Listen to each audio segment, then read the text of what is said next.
সন্ত শিরোমণি রবিদাসের 650তম জন্মবার্ষিকী উপলক্ষে বেনারস কাশী থেকে আনা পবিত্র কলস জেলা সভাপতিদের হাতে তুলে দিলেন মুখ্যমন্ত্রী। সন্ত শিরোমণি রবিদাসের 650তম জন্মবার্ষিকী উপলক্ষে এক বিশেষ আধ্যাত্মিক ও রাজনৈতিক কর্মসূচির সাক্ষী থাকলো আগরতলা।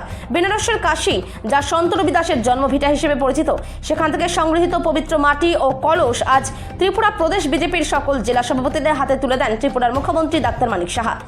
বেনারস থেকে নিয়ে আসার পর এই পবিত্র কলস ও মাটি আগরতলার আখাউড়া রোড স্থিত শ্রী শ্রী রামকৃষ্ণ শারদেশ্বরী মঠে সাময়িকভাবে সংরক্ষণ করে রাখা হয়েছিল।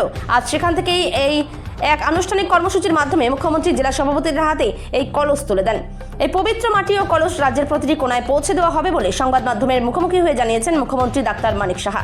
এদিনের এই বিশেষ অনুষ্ঠানে মুখ্যমন্ত্রী ছাড়াও উপস্থিত ছিলেন আগরতলা পৌর নিগমের মেয়র দীপক মজুমদার, মণ্ডল সভাপতি অমিতাভ ভট্টাচার্য সহ বিজেপির অন্যান্য পদস্থ নেতৃবৃন্দ এবং ভক্তবৃন্দ। ত্রিপুরা থেকে বিক্রম কর্মকারের রিপোর্ট, বিগ নিউজ বাংলা। যে জিনিসটা আমরা জানতাম না, আমরা অনেক খবর, আমাদের ইতিহাস আমাদেরকে জানতে দেওয়া হয়নি এত।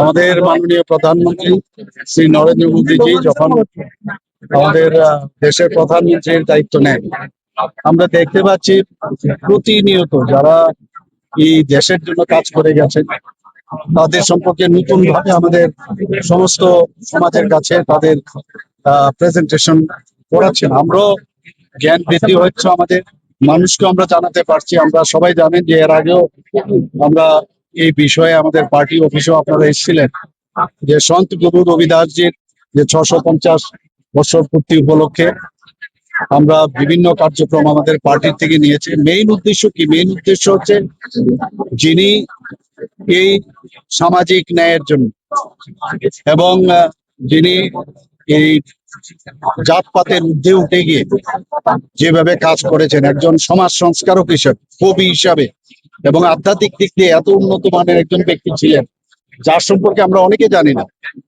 তো উনাকে জানা এবং মাননীয় প্রধানমন্ত্রীজি বারবার বলছেন অতীতকে আমরা ভুললে চলবে না, আমরা বিরাসত বি চাই এবং উন্নতিও চাই, মডার্নাইজেশনও চাই।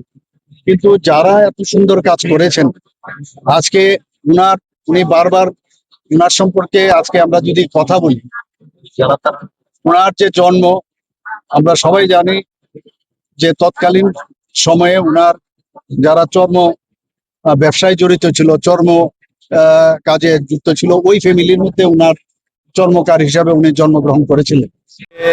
শ্রী শ্রী সন্ত মহারাজজি 650তম জন্মদিবস উপলক্ষে সারা রাজ্যব্যাপী ত্রিপুরা প্রদেশ বিজেপির দলের পক্ষ থেকে বিভিন্ন কর্মসূচি গ্রহণ করা হয়েছে এবং মাঙ্গলিক অনুষ্ঠান আজকে সাতরামনগর মণ্ডলের উদ্যোগে আমাদের এই আখড়াস্থিত রামকৃষ্ণ শারদেশ্বরী মঠের উদ্যোগে বা ব্যবস্থাপনায় বলবো যে এই মাঙ্গলিক অনুষ্ঠান শুরু হয়েছে এবং যোগ্য অনুষ্ঠান হবে। রাজ্যের মাননীয় মুখ্যমন্ত্রী উপস্থিত থাকবেন। আমি যারা উপস্থিত হয়েছেন, আমি সমস্ত ভক্ত, সমস্ত ধর্মপ্রাণ ব্যক্তিদের আহ্বান রাখছি যে তারা যাতে ধর্মীয় চিন্তাভাবনা, সনাতন ধর্মীয় প্রচারে বা সমৃদ্ধ করার কাজে তারা যাতে সবাই আত্মনিয়োগ করেন এবং ধর্ম যতদিন বাঁচবে ততদিন আমরা সুস্থ সুন্দরভাবে সামাজিকভাবে বাঁচতে পারবো। আমি বলবো ধর্মে আমাদের সেবাই ধর্ম, আমাদের দলের এটা নীতি বা নির্দেশনা, সেই আদর্শকে সামনে রেখেই আমাদের ধর্মীয় উদ্যোগ এবং শ্রী শ্রী সন্ত মহারাজজির 650তম জন্ম যথেষ্ট শ্রদ্ধা, ভক্তি এবং উৎসাহের সহিত উদযাপন করা হচ্ছে।